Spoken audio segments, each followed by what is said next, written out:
स्वागत है आपका traders club of India channel में। होप आप सब लोग ठीक है। तो स्टार्ट करते हैं बैंक निफ्टी का मार्केट एनालिसिस कल के लिए। कल है 10 अक्टूबर। कल से बैंक निफ्टी का नया वीक स्टार्ट हो रहा है। तो कल का मार्केट एनालिसिस करते हैं और हमारा मेन इंट्राडे सेटअप डिस्कस करते हैं, और अगर किसी को प्राइस एक्शन बेस्ड ट्रेड करना है तो वो भी डिस्कस करते हैं। पहले बैंक निफ्टी की आज हम मूवमेंट देखें तो आज 14 पॉइंट नेगेटिव में क्लोजिंग मिली है हमें। 14 पॉइंट गिरी है कल के यहाँ से।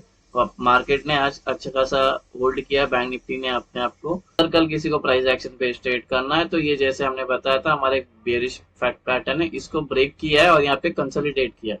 कल अगर यहीं पे ओपन होके और ये नेगेटिव पैटर्न करती है या ये लेवल ब्रेक करती है तो हम शॉर्ट कर सकते हैं एक टारगेट। अगर ये भी ब्रेक करते हैं तो दो टारगेट के लिए, ठीक है। लॉन्ग होना है हमें, इसका वेट करना है ये लेवल का ब्रेक होने का, ठीक है। इसके ऊपर लॉन्ग करेंगे, बाय करेंगे, पहला टारगेट दूसरा टारगेट होगा। अब ये रेंज के आप वीडियो को पॉज करके ये सारे रेंज देख के लेना। अभी हम हमारे मेन टाइम फ्रेम पे आ गए 5 मिनट के।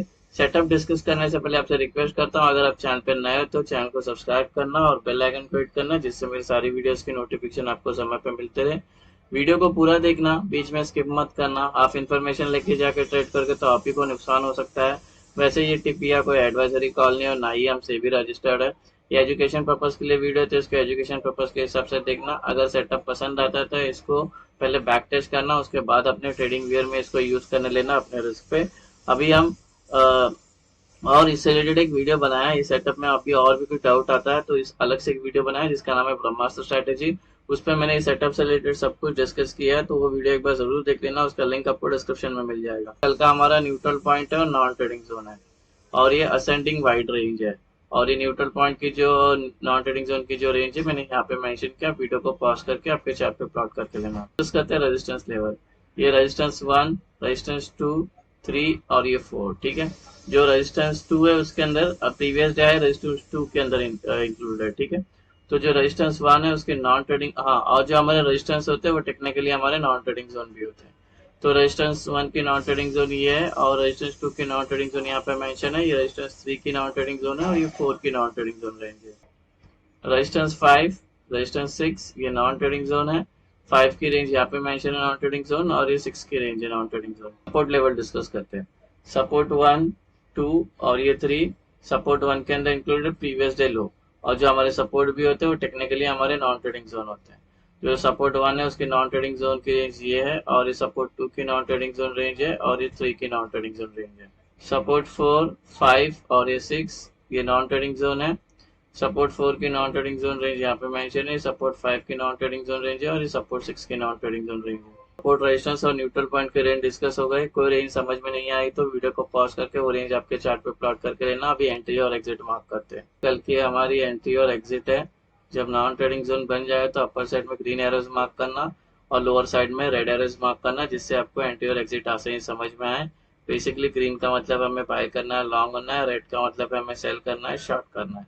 यहाँ तक सिंपल है। अभी डिस्कस करते हैं सेटअप के दो इंपॉर्टेंट रूल, ठीक है। पहला जो रूल है, प्राइस को नॉन ट्रेडिंग जोन में होनी चाहिए। ये आप अच्छे से ध्यान में समझ के रखना। नॉन ट्रेडिंग जोन से ही हमारा ट्रेड इनिशिएट होगा, स्टार्ट होगा, ठीक है। तो नॉन ट्रेडिंग जोन में पहला रूल है होनी चाहिए प्राइस, और अगर नॉन ट्रेडिंग जोन में आती है तो 15 मिनट उसको उसके अंदर सस्टेन करनी चाहिए। एग्जाम्पल के लिए अगर ये नॉन ट्रेडिंग जोन में है तो यहाँ पे 15 मिनट, अगर ये नॉन ट्रेडिंग जोन में है तो इधर 15 मिनट। कोई भी नॉन ट्रेडिंग जोन में प्राइस होनी चाहिए 15 मिनट सस्टेन करती है, फिर जिस साइड का ब्रेकआउट करेगी उस साइड का हमारा ट्रेड बनता है, ठीक है। तो ये दोनों रूल अच्छे से ध्यान से रखना, इससे बिना हम ट्रेड में एंटर नहीं हो सकते, और निफ्टी में भी यही अप्लाई करना है। फ्लैट ओपन डिस्कस करते हैं। मार्केट यहाँ पे क्लोज होगी, कल यहीं पे ओपन होती है तो उसको फ्लैट ओपन बोलते हैं। तो पहले हम प्राइस को नॉन ट्रेडिंग जोन में आने देंगे, ऊपर या नीचे जिस साइड भी कौन से भी नॉन ट्रेडिंग जोन में आती है यहाँ पे सस्टेन करती है मोर देन 15 में, जिससे हमारा रूल नंबर 1 और रूल नंबर 2 मैट हो जाता है। फिर ये जिस साइड का ब्रेकआउट करती है उस साइड का हमारा ट्रेड बन सकता है। गैप अप प्राइस यहाँ पर है, अगर ये गैप अप यहाँ पे होती है तो टेक्निकली नॉन ट्रेडिंग जोन में ओपन हो जाएगी। जो रूल नंबर 1 है इसके अंदर सस्टेन करती है काफी टाइम, तो रूल नंबर 2 भी मेट हो जाएगा। फिर ये जिस साइड का ब्रेकआउट करेगी उस साइड का मार्केट बन सकता है।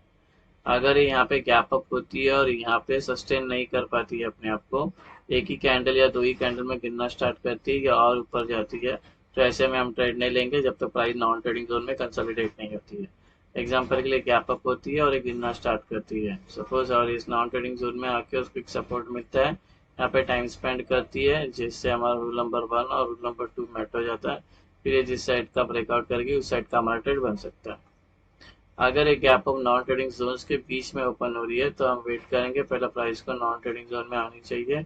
उसके बाद ये नॉन ट्रेडिंग जोन में सस्टेन करती है काफ़ी टाइम जिससे हमारा रूल नंबर 1 और रूल नंबर 2 मैट होता है। फिर ये जिस साइड का ब्रेकआउट करती है उस साइड का मार्केट बनता है। गैप डाउन प्राइस यहाँ पर है, अगर ये गैप डाउन यहाँ पे ओपन होती है तो टेक्निकली नॉन ट्रेडिंग जोन में ओपन हो जाएगी। जो रूल नंबर 1 है इसी के अंदर सस्टेन करती है मोर देन 15 मिनट या 15 मिनट, तो रूल नंबर 2 भी मेट हो जाएगा। फिर ये जिस साइड का ब्रेकआउट करती है उस साइड का मार्केट बन सकता है।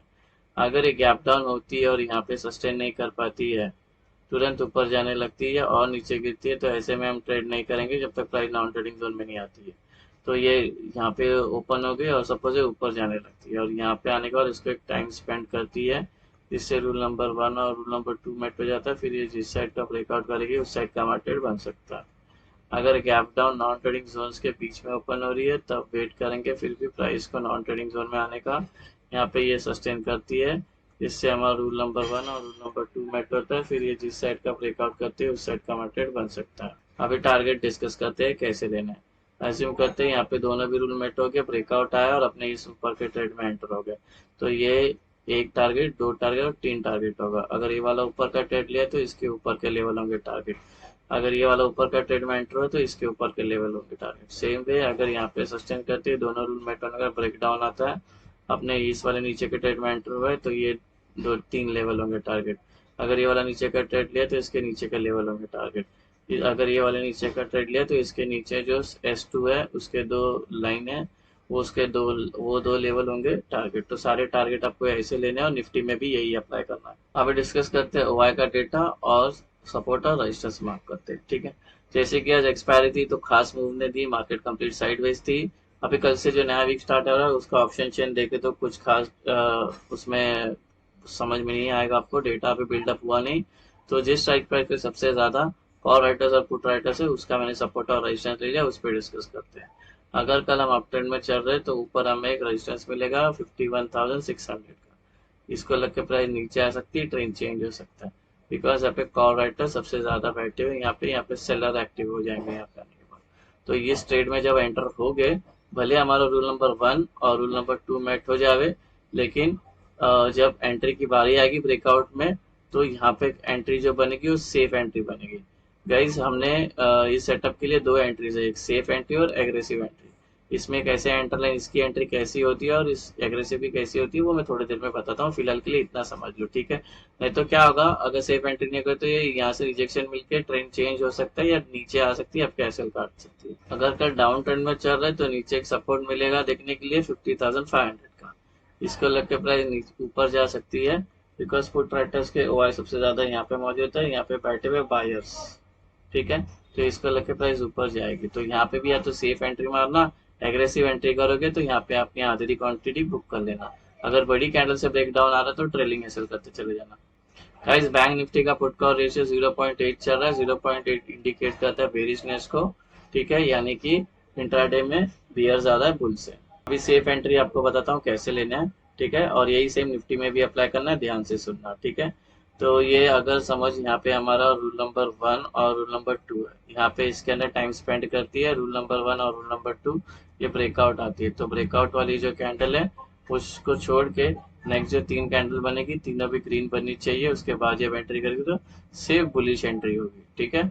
अगर सेम वे दोनों भी रूल मेट होता है यहाँ पे और ब्रेक डाउन आता है, उसके बाद जो कैंडल बनेगी तीनों भी रेड कैंडल बननी चाहिए।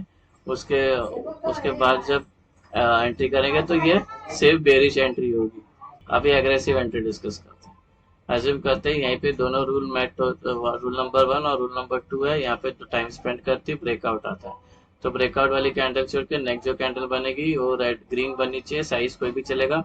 बस इस बात का ध्यान रखना है कि ये जो कैंडल है वो नॉन ट्रेडिंग जोन को टच नहीं होनी चाहिए, उसका विक भी टच नहीं होना चाहिए, तुरंत बननी चाहिए, ये ब्रेकआउट के बाद तुरंत ग्रीन बननी चाहिए, ये कैंडल कोई भी चलेगी, ठीक है। और सेम वे तो वो हो जाएगी हमारी एग्रेसिव बुलिश एंट्री। और सेम वे अगर दोनों भी रूल मेट होने का ब्रेक डाउन आता है तो ब्रेक डाउन वाली कैंडल छोड़ के नेक्स्ट जो कैंडल है रेड बननी चाहिए, बस नॉन ट्रेडिंग जोन को टच नहीं होना चाहिए, उसका विक भी टच नहीं होना चाहिए, उसके बाद जब एंटर करते हैं तो ये एग्रेसिव बेरिश एंट्री होगी। सो गाइस, ये हमारा बैंक निफ्टी का इंटरडे सेटअप बन गया है। होप आपको ये सेटअप पसंद आया तो वीडियो को लाइक शेयर सब्सक्राइब करना। Thank you so much for